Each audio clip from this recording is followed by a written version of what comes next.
ano na yan, mabibigyan na ng linaw yan dahil sa mga bagong development, sa mga pinagsalita ni Risa diyan sa Senado. Tapos kalaunan, nagkalitaw-litaw, di umano binayaran niya. Oh. Pinila yun. Then later on, but we had 6 years under President yes, Duterte. Bakit and walang nangyari? that's why I said in my blog, and I addressed it to Ombudsman Martires, and I said, ito si Martires, sabi ko, he was already an associate justice, and he was eager to become ombudsman, but he's not doing anything about this case. So now, if he's listening to us, maybe I would again appeal to in his dying days of his being an ombudsman. Yeah, because, patapos na ang term. Baka naman in the light of all this social media revelation about this Hontiveros doing all these things for so many years, then it's about time that a pending case should be really finally acted upon. Yeah. Furthermore, I also said in my podcast that this thing about bribing witnesses, being a senator, should be investigated by the Committee on Ethics. And here I call upon my good friends in the Senate, especially Robin Hood Padilla, who's a do-nothing senator. It's about time we should prove that he loves President Duterte so much.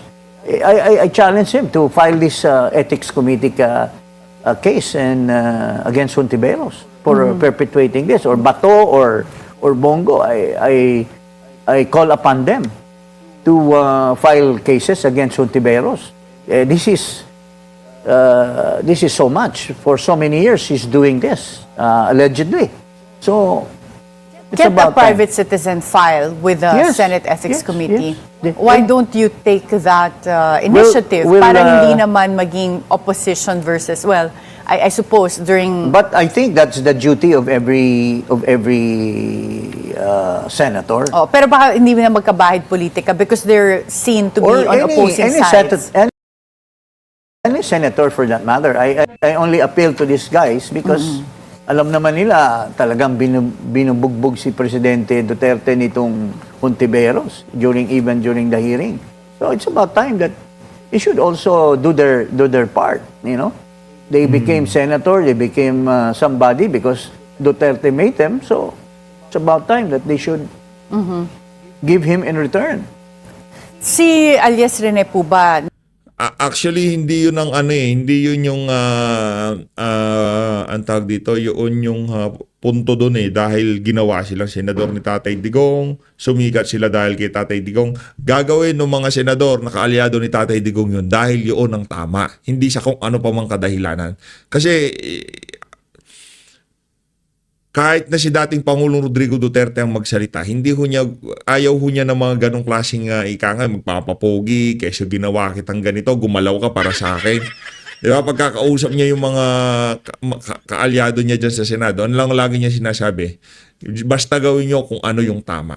Kaya tayo ay naniniwala kung nandyan man si Tatay Digong, hindi man yan kahit na siguro sa closed door, di niya sasabihin na ganito gawin nyo, ganyan gawin nyo. Gawin nyo kung ano yung tama. At yung ethics complaint na isasampa sa ethics committee, kung yun ang tama, kung sakaling isampa yan ng mga senador na nakalinya kay Tatay Digong, hindi ho nating masasabi na ano yan na masyadong bias. Magsasampa ng ethics complaint sa ethics committee dahil yun ang tama. Tapos. Nakausap nyo at any point? No, hindi po. Never? Hindi po namin. I think it's Attorney Torion. I heard Attorney Torion had a chance, but it makes me wonder why witnesses have turned the tide. But alam mo, But kung nakakausap po, let's for example, say si Attorney Torion, who's the lawyer of Pastor Apollo Kibuloy, was able to talk to alias Rene, Paano naman na malalaman ng publiko na hindi naman ito issue No, na coerce ano ko lang naman yun, si alias Rene? nabasa ko lang yun. Oo. I cannot say for sure that happened and how this alias Rene came into being and has revealed all these things. This must be a proper case for investigation in the Senate. Yeah. Huh? And goes along the ethics, ethics case if it's proven that it is true what this alias Rene is saying, that he was bribed 500,000, then later on another 500,000, total of 1 million. Yeah. So, I was wondering as well, sino yung tumulong kay alias Rene na mag-take nitong video because obviously he's not taking a selfie. Someone took his video. well, anybody can, Yeah. like us, we can ask one of them to take video of us, maybe his relative or his friend. Yeah. So, I would not have much information about that, except that it has gone to the mill in the social media. So for you and Attorney Topacio, are you planning to file any additional case against Senator Risa based on this recent event? We'll discuss that. No, right now there's no such move yet, but it's more of our appeal to the members of the Senate to clean up.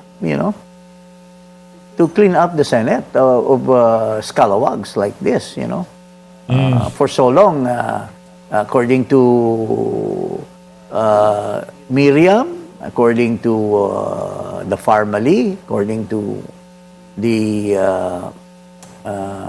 other incidents, there's a pattern. And, that guy, in fairness to Kibuloy, he is in jail. Because of the well-publicized, hearing that he is a rapist, that is, it's so unfair to him that one of the witnesses used in accusing him is in fact a fake witness. Someone that is being just, bribed to malign Pastor Kibuloy. And others who were victims of this kind of manipulation. Hindi po tama to, hindi po, and coming from a senator, allegedly.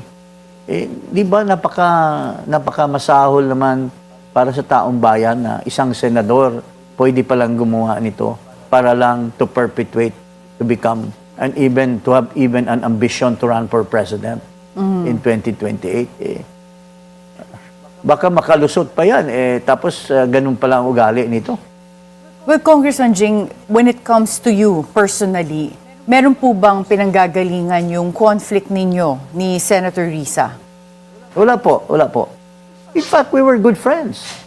In fact, I remember when we were together in the House of Representatives, during the time when the Garci tape was prevailing at the time, we were in the opposition against GMA. We were good friends.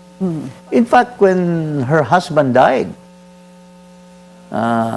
she was a congressman. We paid her a visit. We had a vigil in her office to sympathize, to condole with her. So there was no any animosity between us, except that this is a crime committed when you kidnap witnesses. I mean, any Tom, Dick, and Harry, any Filipino would not tolerate such kind of a behavior coming from a senator. So that was the first time na nagkaroon kayo ng, I suppose, like a conflict na nag-file ka ng case against her. Was that incident when you were with it was out VACC? It was out of because I was with the Volunteer Against Crime and Corruption at the time. So, ito lahat, like yung impeachment kay Bautista, it was kami ni Attorney Topacio, we were just concerned that This thing should really be, if there nobody does it, then it should be us who should take the cudgels against these bad people. Well, you are identified with former President Duterte as well as Attorney Ferdy Topacio. At the And time, we were not. When At I the filed time, this nung case, nag-file kayo I was ng not. case I was na not with President Duterte. Well, now that we're talking about alias Rene, who recanted his testimony, and someone like you as a lawyer, how reliable is a witness who recants his testimony? But before you answer that question, we'll have to take a short break. Yes, Ayun na nga mga kababayan, dito na una tatapusin ang ating reaction video dyan sa naging interview na yan. Itong si Attorney Ferdy Topacio dyan sa Billionaire News Channel. Maraming salamat to. Mag-ingat ho kayo lahat. Mag-subscribe ho kayo dyan sa Billionaire News Channel. Maraming salamat to. Mahalin natin ng Pilipinas. Palakpakan ho natin. Ito si Attorney Jing Paras. Palakpakan.